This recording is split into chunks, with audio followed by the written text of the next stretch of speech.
O novo trimestre se inicia, o que fica na mente de muitos alunos é a seguinte dúvida: como é que eu vou entender melhor essa lição?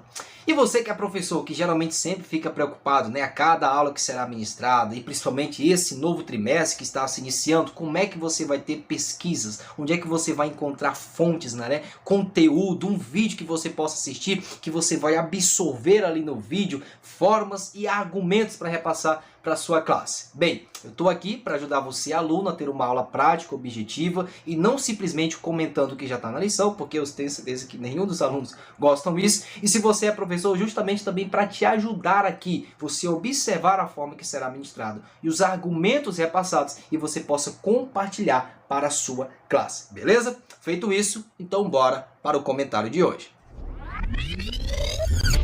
Paz do Senhor Jesus, seja bem-vindo ao nosso canal WSEBD. E a nossa proposta do canal, certo, é justamente te trazer comentários, né, da lição dos jovens, como você está vendo aqui, mas comentários que justamente vão ampliar o seu entendimento da lição. Eu tenho um vídeo aqui na descrição falando especificamente mais detalhado da lição, das aulas que serão estudadas, um pouco do comentarista e a dinâmica do canal. Se você é novo, você pode acompanhar, e se você é um dos nossos alunos que já nos acompanhou aqui, por sinal, deixa eu abrir um parênteses, muitos dos nossos alunos acabaram me perguntando: professor, o senhor vai continuar postando os vídeos? Professor, o senhor vai postar e tal? Cá estou eu continuando a postagem desses vídeos, certo? E se você deseja conhecer melhor como vai ser a procedência e a dinâmica desse canal durante esses 3 meses, né? Fique lá, clica aqui, ó, no vídeo que está na descrição aqui, belezinha? Mas vamos embora para o que interessa. Nós estamos aqui no novo trimestre, isso mesmo, olha que lição linda, maravilhosa.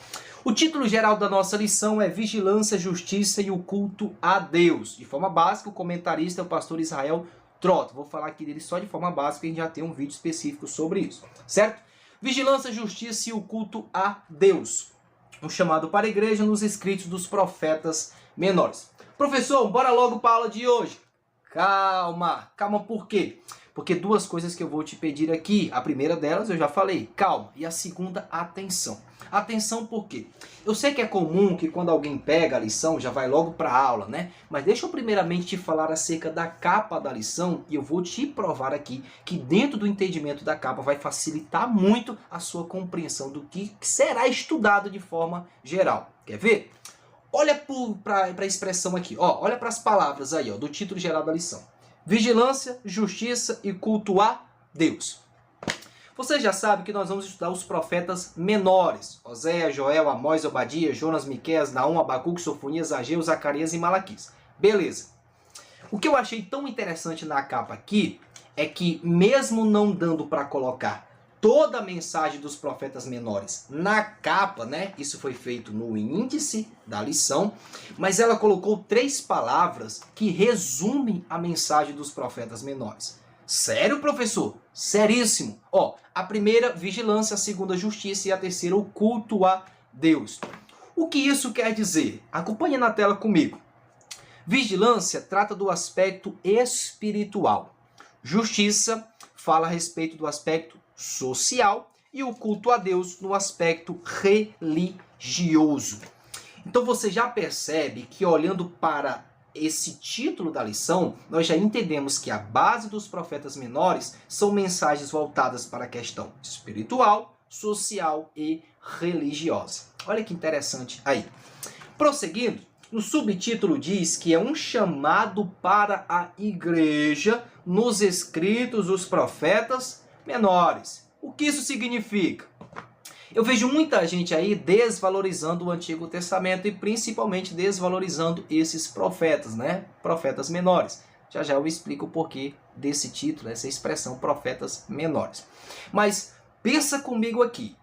Um texto muito conhecido da Bíblia é a segunda carta de Paulo a Timóteo, capítulo 3, versículo 16, onde diz que toda a Escritura é divinamente inspirada por Deus. É um texto muito conhecido, eu creio que você conhece. Tem um segundo texto na Bíblia, em Romanos capítulo 15, versículo 4, que diz que tudo que antes foi escrito para o nosso ensino foi escrito. Então analisa.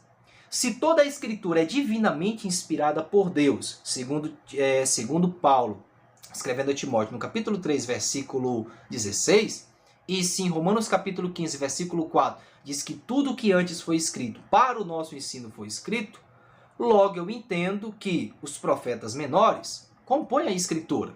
Então, primeiro, eles são inspirados por Deus. E se Paulo diz que aquilo que foi escrito para o nosso ensino foi escrito, logo até mesmo dos profetas menores, nós temos ensinos valiosíssimos para a igreja nos dias de hoje.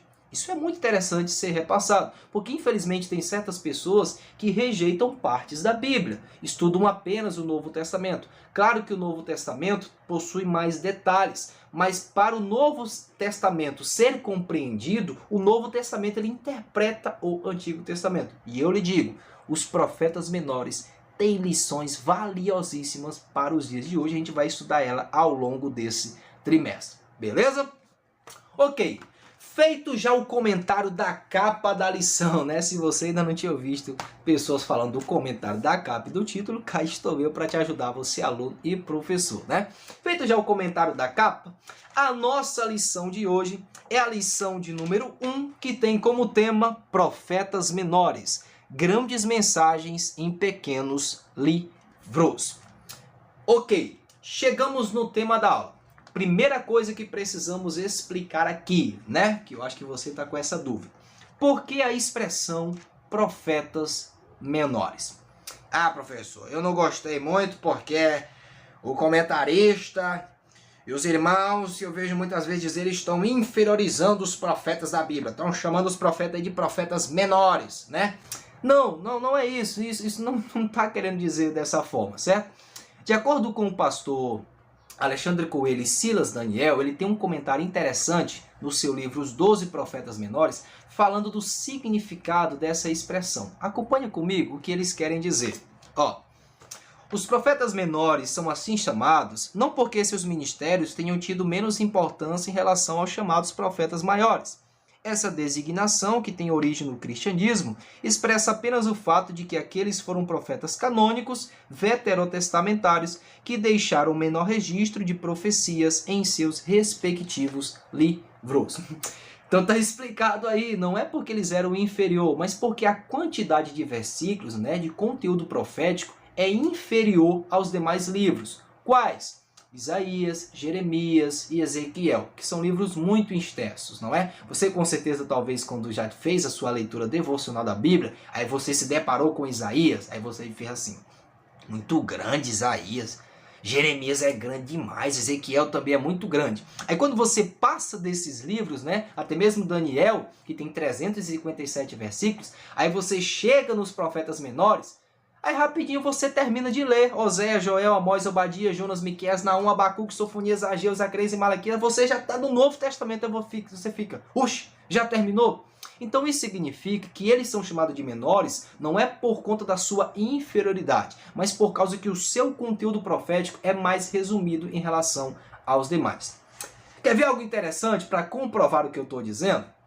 Olha aí no quadro o argumento aí do pastor Isaltino Gomes, no seu livro Os 12 Profetas Menores, né? Ou melhor, o escritor Isaltino Gomes, ele coloca aí no quadro, conforme você está vendo, a quantidade de versículos em cada um dos livros, que são os livros proféticos.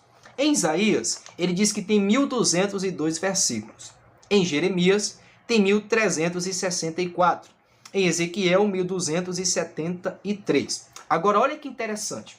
Juntando todos os profetas menores, todos eles, os 12, eles compõem apenas um total de 1.050 versículos. Então está explicado aí para você, aluno e professor. Você pode anotar, tirar print aí, certo?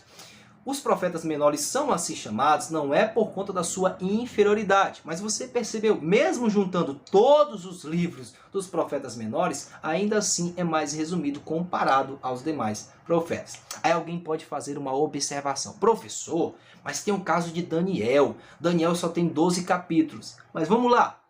Daniel tem 357 versículos. Em nenhum outro livro dos profetas menores, de Oséias a Malaquias, tem mais quantidade de versículo que Daniel de forma individual. Você pode pegar qualquer livro individual dos profetas menores, nenhum deles vai ser comparado à quantidade de Daniel. Então tá mais uma vez explicado aí. Pega esse quadro, tira print, compartilha, né, repassa para outras pessoas. Beleza? Para nós concluirmos aqui. Ok, são profetas menores, tem uma menor quantidade de registro, né, por conta disso, mas isso não significa que eles não tragam lições valiosíssimas. Por que não? Porque mesmo com essa pouca quantidade de registro, nós vemos grandes mensagens em pequenos livros. Querido, não é o muito falar. Você que é professor e às vezes se sente, né, ali meio triste porque você não tem tanto tempo para ministrar a aula e você fica meio preocupado como é que vai falar da lição. O mais importante não é a quantidade de tempo que você tem. Claro que o tempo é importante, mas seja eficiente no repasse da sua aula. Se você é aluno e às vezes não tem isso, né, durante o seu ambiente de escola bíblica dominical, cá estou eu para te ajudar. E se você não pode ter isso aí de forma presencial na sua aula aí, não é tão importante assim. O importante é você absorver a mensagem, ter eficiência. Os profetas menores eram dessa forma, tinham grandes mensagens, mesmo que fossem em pequenos livros. Beleza? Vamos agora para o texto do dia da nossa lição, querido professor e aluno. O texto do dia está em 2 de Pedro, capítulo 1, versículo 21, e diz o seguinte: porque a profecia nunca foi produzida por vontade de homem algum, mas os homens santos de Deus falaram inspirados pelo Espírito Santo. Professor, o que isso quer dizer? Isso quer dizer que esse termo inspirados pelo Espírito Santo vem de uma palavra grega theopneustos, e ela quer dizer que foram soprados por Deus, movidos por Deus. Isso significa que os profetas, mesmo falando, tendo a sua liberdade, né? Deus não tirou a liberdade de ninguém, mas tudo aquilo que foi falado, profetizado e escrito foi orientado, guiado pelo Espírito de Deus. Eles não falaram simplesmente nada que estava contra o desejo do Senhor, eles foram movidos pelo Espírito Santo. E aí, você quer falar, fazer e realizar determinadas atividades na obra de Deus, sendo guiado ou não pelo Espírito de Deus? Tem muita gente que faz tanta coisa, mas não é guiado pelo Senhor. Os profetas aqui, eles eram homens movidos pelo Espírito de Deus. E a síntese da nossa lição, professor? Bem, a síntese tem algo interessante, eu vou te passar aqui. Os profetas eram homens piedosos em épocas de crise e corrupção generalizadas. Eles foram o recurso emergencial de Deus para despertar o seu povo. Se você leu essa síntese aí, né? Se você já leu a lição, né? Aí você fica, o que seria essa ideia dos profetas serem o recurso emergencial de Deus? O que isso significa? Bem, eu pesquisando, justamente para te ajudar aqui, eu encontrei uma frase interessante. Onde, professor, que você encontrou? Eu encontrei uma frase do livro Conheça Melhor o Antigo Testamento, de Stanley Ellison. Comentando acerca desse assunto, ele disse o seguinte, acompanhem na tela. Ele disse que os profetas foram chamados individualmente por Deus para o serviço de emergência, que está entre aspas aí, em contraste com o serviço regular dos sacerdotes e anciãos e reis. O que isso significa? Significa que, diferente dos sacerdotes que já tinham uma rotina, que já tinham aquele serviço regular, né, de cuidar do templo, e no caso dos reis que já tinham a questão administrativa, os profetas não se levantavam dizendo, hoje eu vou profetizar, hoje eu vou trazer Thaís, certo? Não, como a gente vê muitas vezes hoje. Os profetas eram o recurso emergencial de Deus, estavam ali de acordo com a orientação do Senhor. E aqui eu te trago um questionamento, não é simplesmente uma aula de informação, eu preciso te questionar. Aí você pode olhar para mim e dizer, professor, achei isso interessante. Qual é o questionamento que você quer me trazer? Como você tem sido um recurso emergencial de Deus? Como você tem sido um recurso que Deus pode contar? Mas, professor, de que forma eu posso ser um recurso emergencial de Deus? Vou te dar alguns exemplos.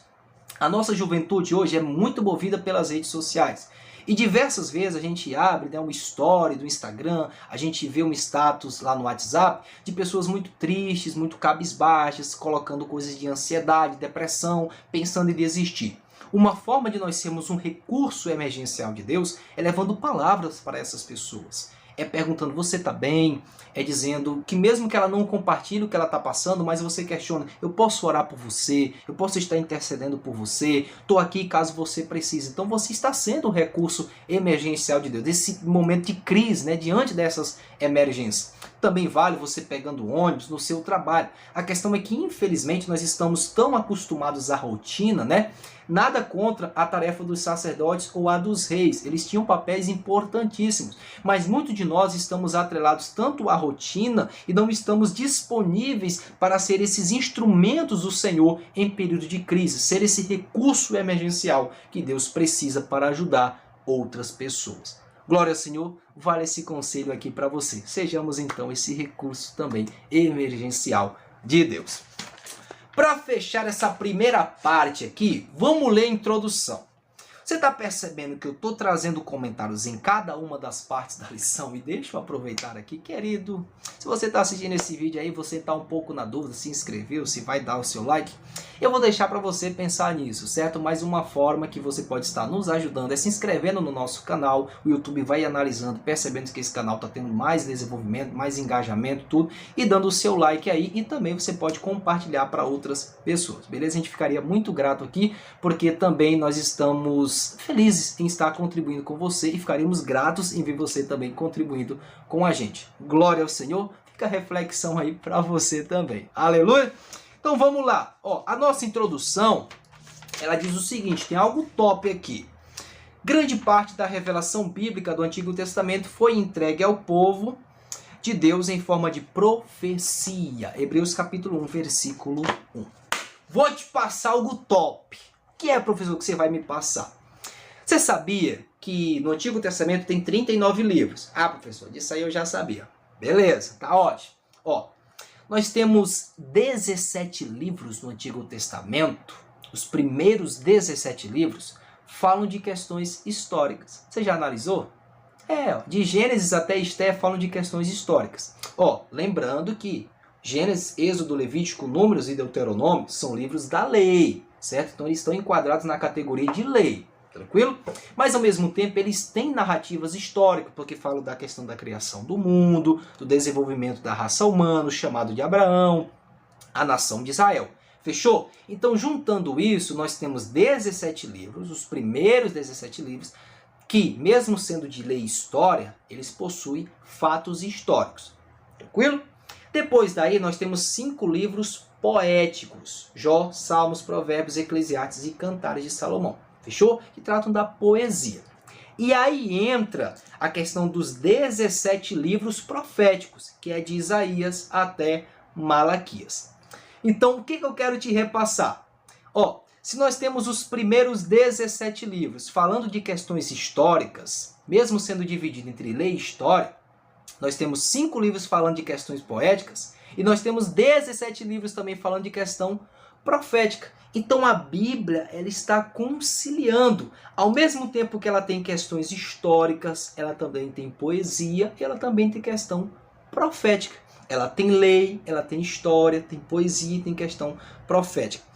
A lei é o pé da letra, né? Aquilo mesmo que tem que ser e tal. Ao mesmo tempo, nós temos a questão poética, né? Nós precisamos interpretar, analisar as figuras de linguagem.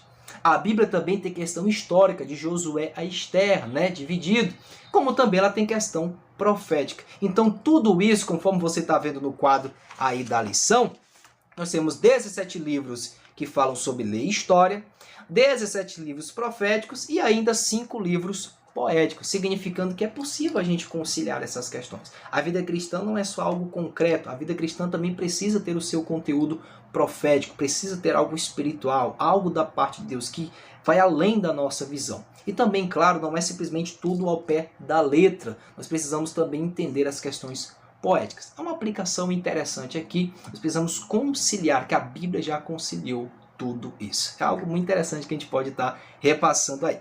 Feito já os comentários dessa parte inicial da lição, vamos agora para os pontos da nossa lição. Ponto 1 da nossa lição nos diz o seguinte: o ministério profético no Antigo Testamento. Tópico 1, o ofício profético. Vamos ler? Em seguida eu te trago um comentário.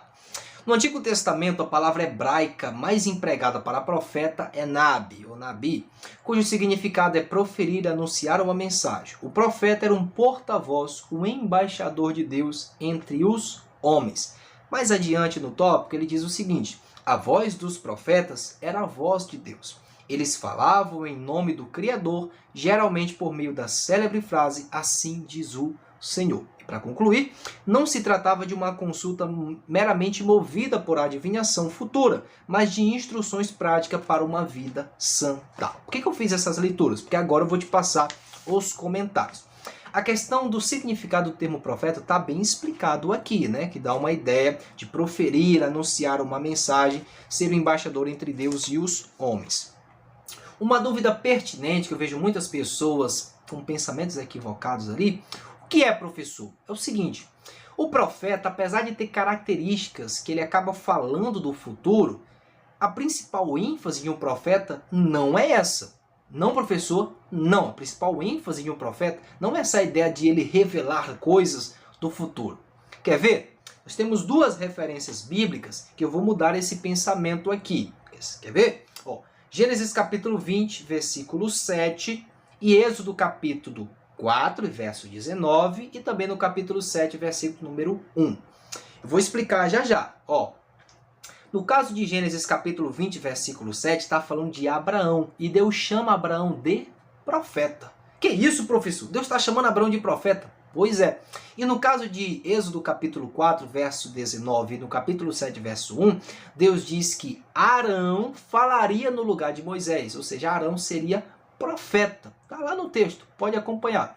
Então nós entendemos que a ideia de ser um profeta, mesmo tendo características de falar do futuro, essa não é a essência da mensagem.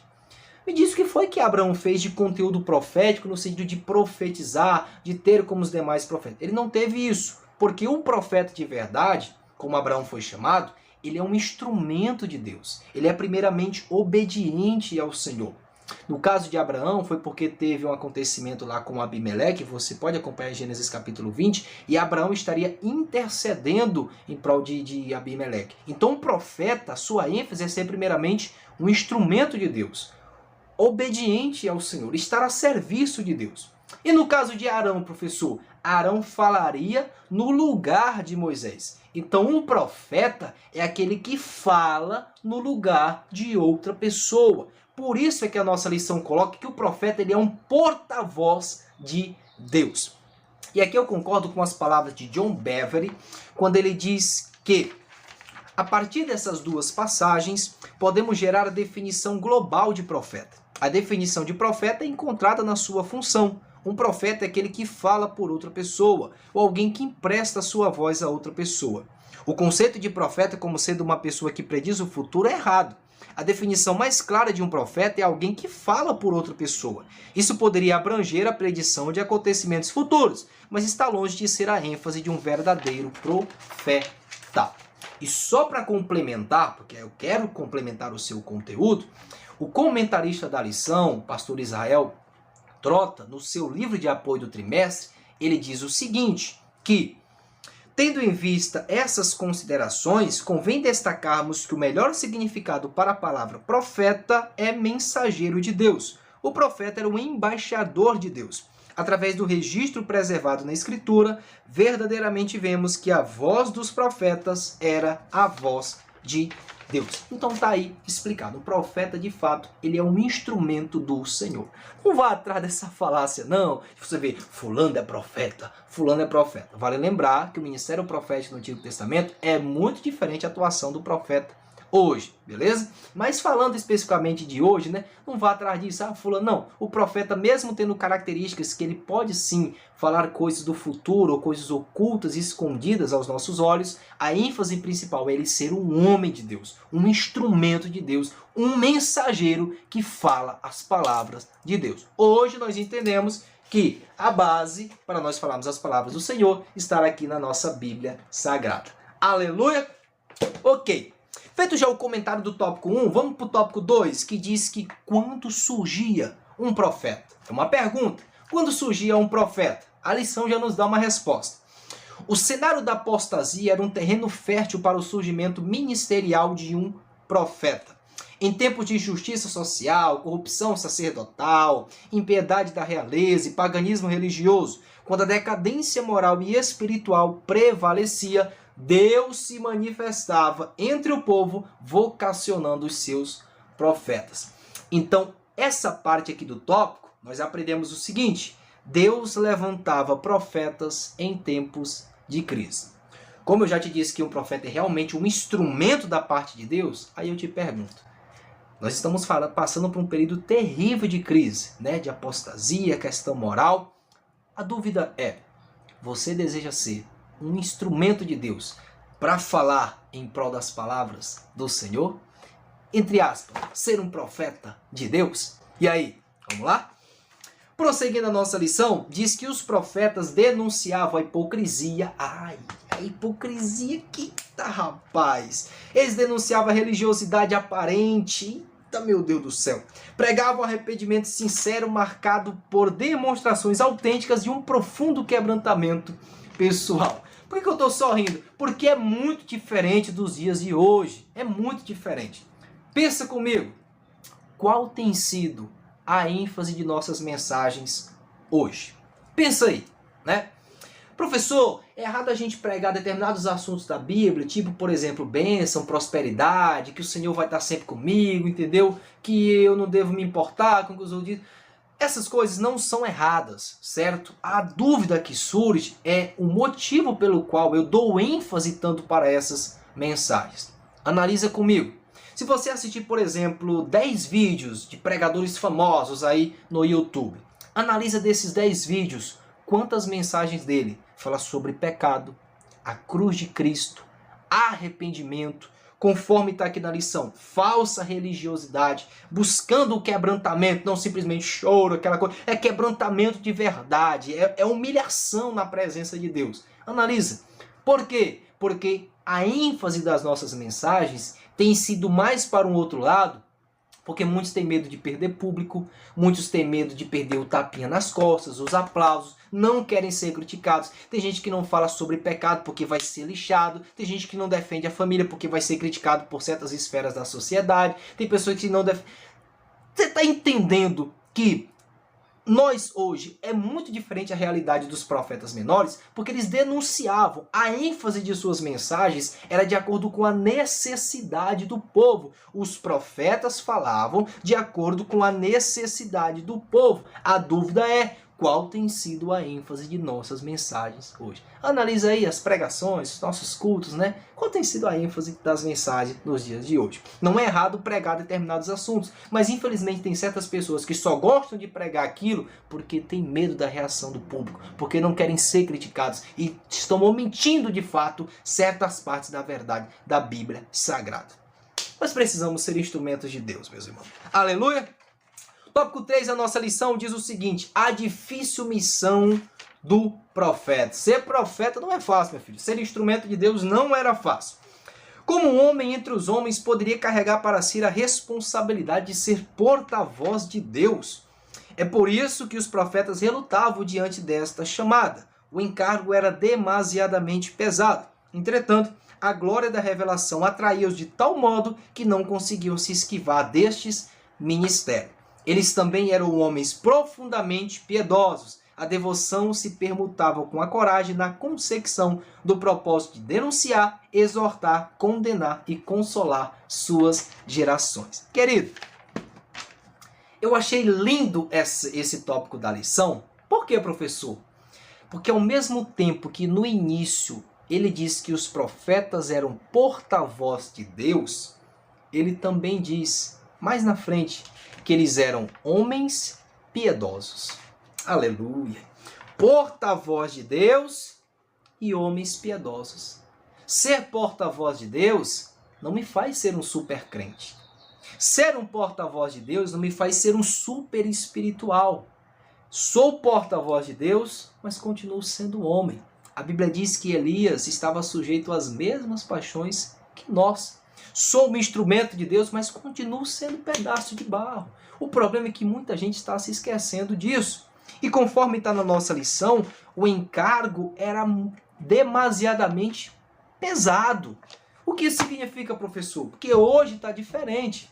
Hoje muita gente quer o cargo, mas não estão querendo os encargos. Muita gente quer o privilégio e estão esquecendo das responsabilidades. Não sejamos assim. Sejamos instrumentos de fato para Deus e a serviço da obra de Deus. Pega o cargo, mas assume o encargo. Pega o privilégio, mas assume a responsabilidade. Deus te fez porta-voz, mas não esqueça, você também é homem, você também é falho, você também é imperfeito e você também é um ser humano que necessita e carece da glória de Deus. Aleluia! Vendo já os comentários aí do ponto 1 da nossa lição, vamos agora para o ponto 2 da nossa aula de hoje. Ponto 2 da nossa lição diz o seguinte: quem eram os profetas? Primeiro, eram chamados por Deus. O ministério profético começava com a experiência da vocação divina. Não existia autocandidatura, mas candidatura do alto. Isso aqui é muito forte. Era Deus que levantava e escolhia seus profetas. O que nós vemos com isso? Os profetas, eles não se autocandidatavam, mas pelo contrário, era Deus quem os escolhia, era Deus quem os chamava. Irmão, é errado eu ter o desejo? Não, mas não se promova, não fique se oferecendo. Aliás, vale uma frase interessante aqui. Há muita gente oferecida e poucas pessoas preparadas. É muito interessante repassar. No final desse tópico também diz que a questão principal, lá no finalzinho, ó, tá aqui o tópico, vou até mostrar aqui, ó, bem no finalzinho aqui do tópico, tá vendo? Pronto, aqui minha lição é bastante marcada. A questão principal não é o quanto queremos ser usados, mas o quanto estamos dispostos a renunciar. Se você tem a lição, procure esse trecho aí, porque ele é muito interessante. É lá no finalzinho do tópico 1, do ponto 2, que pouquinho, bem antes do finalzinho, diz que a questão principal não é o quanto queremos ser usado, mas o quanto estamos dispostos a renunciar. Eu vejo muita gente dizendo, né, Senhor, eu quero mais de ti, eu quero mais de ti. Sim, e o que você precisa abrir mão para ter mais de Deus? Essa é a pergunta que precisa estar presente na nossa vida. Nós queremos muito do Senhor e o Senhor tem pouco de nós. Nós queremos muito da parte de Deus e o Senhor não tem quase nada de nós. Porque o principal ponto da vida cristã não é o quanto eu quero de Deus, mas muitas vezes é o quanto eu estou disposto a renunciar em prol dele. Vale uma frase interessante aqui, que você pode acompanhar na tela também, que Moisés renunciou à tranquilidade de Midian para viver na agitação do deserto. Assim como os profetas menores, né, que a gente vai estudar mais na frente, por isso que eu ainda não usei os exemplos deles, porque vai ficar para as lições posteriores. Estou usando o exemplo de Moisés para dizer, ele renunciou à tranquilidade de Midian para viver na agitação do deserto. E a dúvida é, o que você tem renunciado? Você precisa abrir mão. Jovem, existem muitos empecilhos, existem certas coisas que acabam nos afastando e nos impossibilitando e até mesmo atrapalhando a nossa vida com Deus. Você sabe qual é? Cada pessoa tem sempre aquilo que é necessário que ele renuncie, porque aquilo está afastando, está diminuindo, está impedindo o desenvolvimento espiritual. Portanto, a questão principal não é o quanto eu quero de Deus, mas o quanto eu estou disposto a renunciar. Beleza? Tópico 2 diz o seguinte, que os profetas também eram os intérpretes da religião judaica. Embora não fossem regulamentados pela lei, isso não quer dizer que os profetas fossem contrários a ela, viu? Eles não eram contrários a ela, um instrumento judaico normatizador. Pelo contrário, é possível percebermos que a mensagem deles possuía um alinhamento profundo com a Torá. Você vê muita gente hoje aí, né, entre aspas, dizendo que tem um dom de profecia, prega e profetiza coisas, sabe, que não tem nada a ver com a Bíblia. Epa, não é assim não. Não. Quer ver? A 1 de Pedro, capítulo 4, versículo 11, diz o seguinte, se alguém falar, fale segundo as palavras de Deus. Você está entendendo, meu querido? Ei, se você conhece alguém que dá uma de profeta aí, eu sou homem de Deus, eu sou profeta de Deus. Ei, se alguém falar, fale segundo as palavras de Deus. Os profetas não eram contrários à lei de Deus. Eles traziam uma mensagem com mais ênfase, mais detalhada, ok, mas eles sempre estavam de acordo com a palavra do Senhor. Prosseguindo, a lição também diz que os profetas atuavam para resgatar os princípios da aliança de Deus com o seu povo, mandamentos que estavam sendo esquecidos e negligenciados no decurso da história.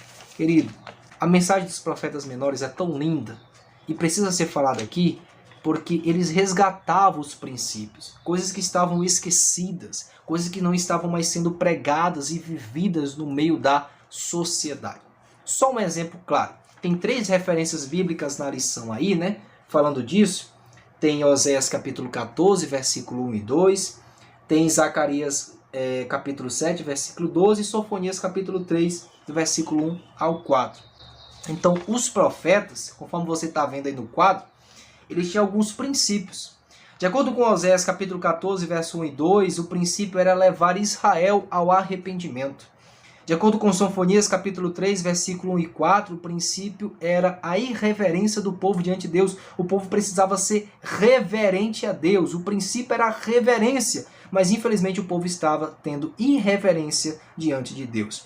E Zacarias capítulo 7, versículo 14, vai falar acerca da rejeição à lei de Deus. E aí eu te pergunto, isso tem conexão com aquilo que a gente está passando hoje? Lembra do subtítulo da lição, que é os escritos dos profetas menores para a igreja, né? Isso tem muita conexão, porque nós precisamos voltar ao arrependimento, conforme está aí.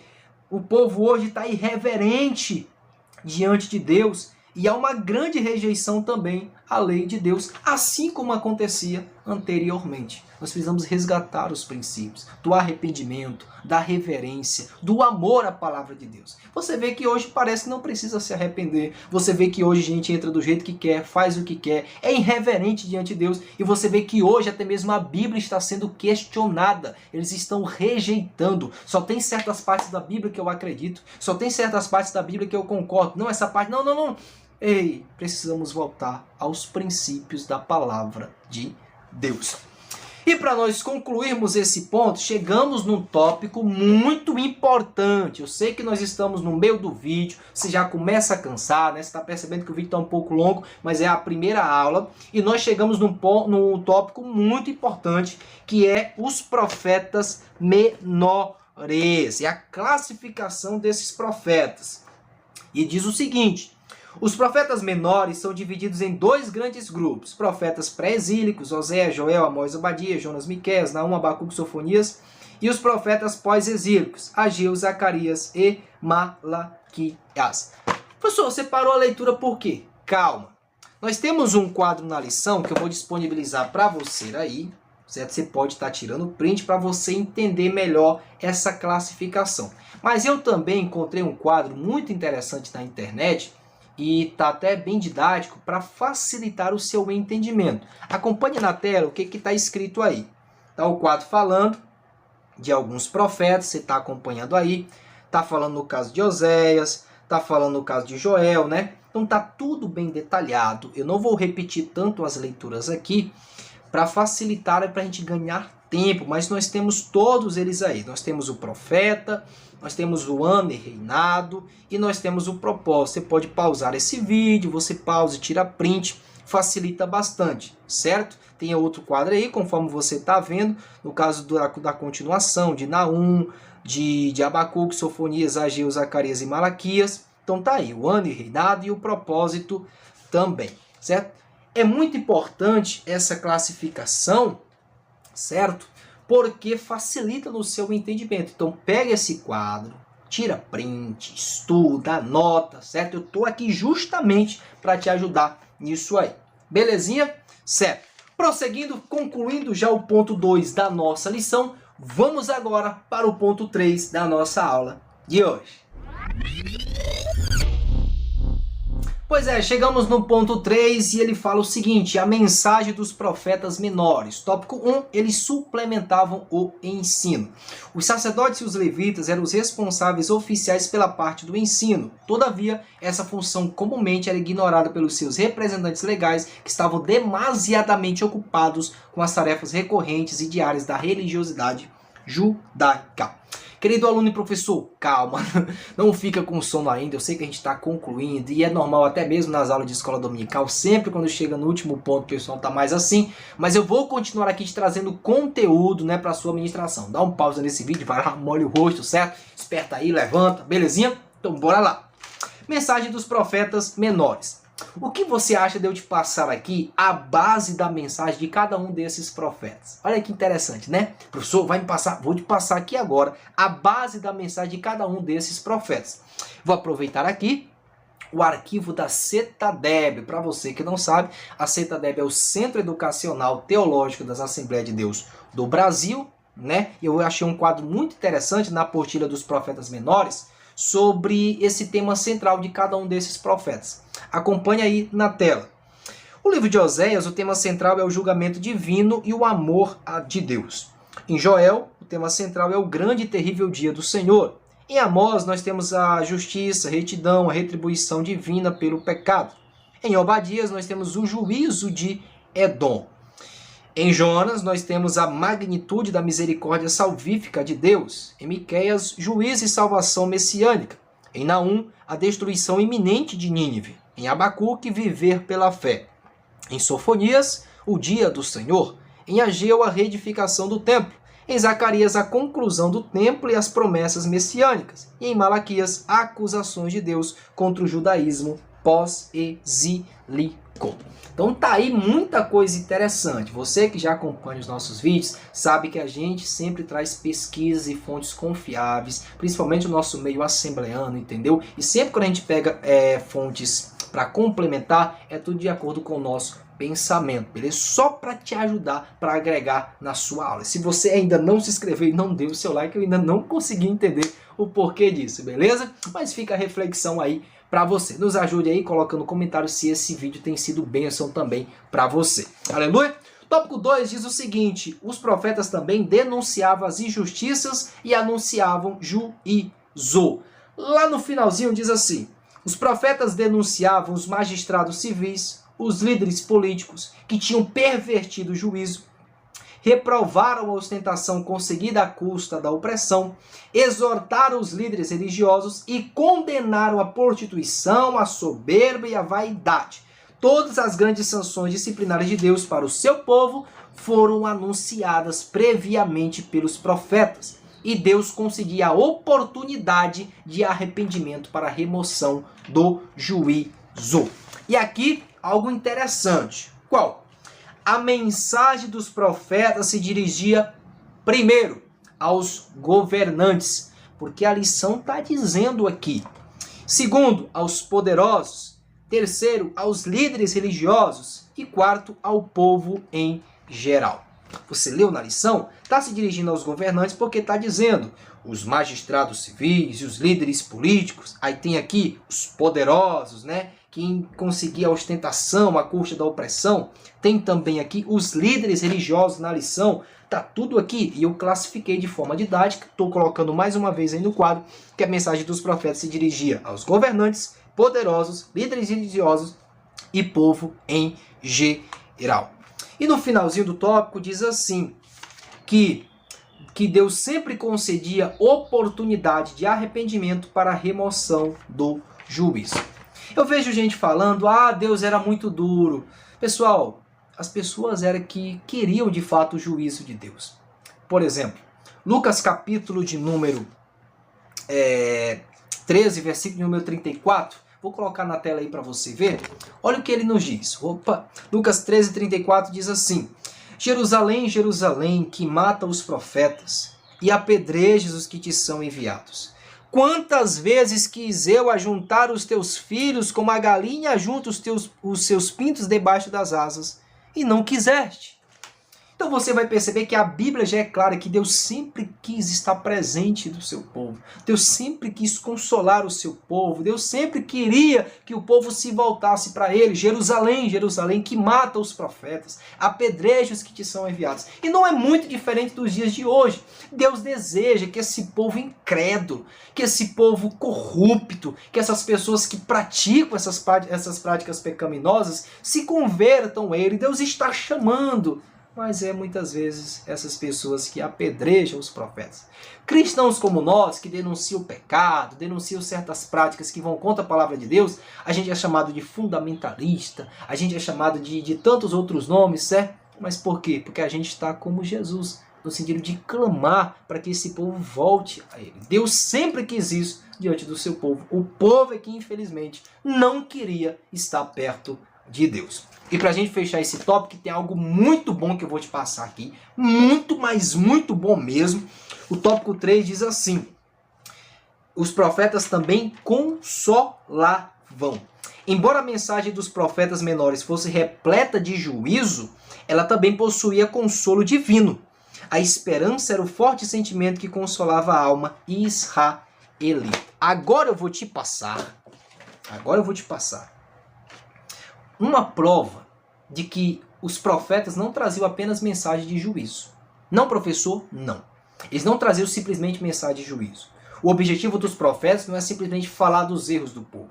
Os profetas queriam que o povo se voltasse a Deus. Eles trouxeram mensagens também de consolo para o povo, para que o povo reconhecesse que Deus queria que esse povo voltasse para ele. Eu vejo muita gente enganada por aí dizendo: na Bíblia fala de juízo. Fala sim, só que existe esse equilíbrio. Não é simplesmente falar dos erros das pessoas. É dizer de um Deus que está disposto a mudar a atitude dessas pessoas. Os profetas sempre quiseram isso. Sempre quiseram que o povo retornasse para Deus. O povo é que não queria. Eu vou te dar uma prova de que os profetas realmente queriam essa atuação do povo. Por exemplo, em Oséias, no capítulo de número 6, no versículo 1, está escrito: vinde e tornemos para o Senhor. Em Joel, no capítulo 2, versículo 2, diz assim: ainda assim agora mesmo, diz o Senhor, convertei-vos a mim. Amós, de todo o vosso coração. Amós está escrito que: porque assim diz o Senhor à casa de Israel, buscai-me e vivei. Amós capítulo 5, verso 4. Zacarias capítulo 1, versículo 3 diz: portanto, diz-lhes, assim diz o Senhor dos Exércitos, tornai para mim, diz o Senhor dos Exércitos, e eu tornarei para vós, diz o Senhor dos Exércitos. E juntando a mensagem dos profetas, nós vamos perceber que no segundo livro dos Reis, no capítulo 17, no versículo 13, juntando a mensagem dos profetas, olha o que ele nos diz: que e o Senhor protestou a Israel e a Judá pelo ministério de todos os profetas e de todos os videntes, dizendo: convertei-vos de vossos maus caminhos e guardai os meus mandamentos e os meus estatutos conforme toda a lei que ordenei a vossos pais e que eu vos enviei pelo ministério de meus servos, os profetas. Esse comentário aqui, esses versículos, foram extraídos do livro Assim Diz o Senhor. É uma pergunta: como saber que Deus está falando através de nós? É o livro de John Bevere. Eu aconselho você a ler esse livro. Como eu já disse no início do vídeo, né? Eu vou estar disponibilizando vários textos lá no Instagram de subsídios, né? E vou estar colocando algumas leituras que podem complementar o seu entendimento. Ele colocou essas vastas referências aí no livro, falando que os profetas realmente, eles queriam que o povo voltasse para Deus. E que, claro, se os profetas eram porta-voz de Deus, consequentemente era Deus que queria que o povo voltasse para ele. Concluindo a nossa lição, a conclusão diz que o profeta convivia com convicção interna provocada pelo espírito ao lado da coerção externa procedente da pressão pública. Em sua volta havia um contexto de resistência e reprovação, de modo que o simples ato de entregar uma profecia constituiu uma demonstração de compromisso com Deus. Os profetas menores anunciaram a mensagem divina em tempos difíceis. Eles foram corajosos e fiéis à missão que receberam. Também devemos ser zelosos e fiéis em nosso compromisso com Deus. Querido, e aqui fica a dúvida: você está disposto a ter esse relacionamento com o Senhor? A ser um instrumento de Deus? Certo? Estar disposto a ser realmente fiel ao Senhor? Tem um certo profeta que ele encarou muitas dificuldades, muitas críticas perante o povo, mas ele permaneceu firme porque a sua vida era uma demonstração do amor a Deus perante aquela nação. Tá curioso para saber quem é? Bem, aí vai ficar só para a nossa próxima aula. Forte abraço e até o nosso próximo vídeo aqui no nosso canal WS EBD. Tchau, tchau!